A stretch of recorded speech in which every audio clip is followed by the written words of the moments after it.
Vi siete mai chiesti da dove provenga la magia di Elvendale? Io sì.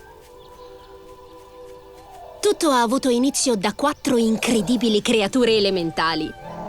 Il maestoso leone del fuoco e l'astuta volpe della terra. La saggia tartaruga dell'acqua e il generoso dragone del vento. Sono la fonte di tutta la magia di Elvendale.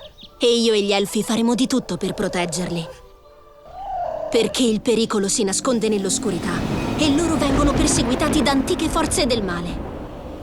Da Noctura, la malvagia strega del mondo delle ombre. La dimensione oscura in cui si trova è nascosta e può essere vista solo attraversando il portale.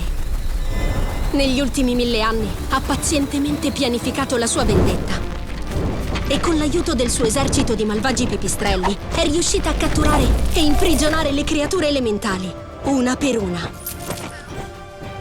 Abbiamo tentato di sconfiggerla, ma lei ha prosciugato i nostri poteri impossessandosene. E ora Elvendale è diventata un posto oscuro e senza magia. Per fortuna abbiamo trovato Lumia, la misteriosa guardiana della luce, uno degli elfi più potenti che abbia mai conosciuto.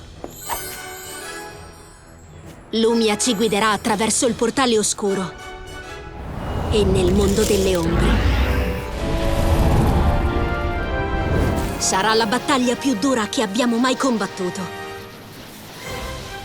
Ma dobbiamo salvare le creature elementali e riportare la magia ad Elvendale.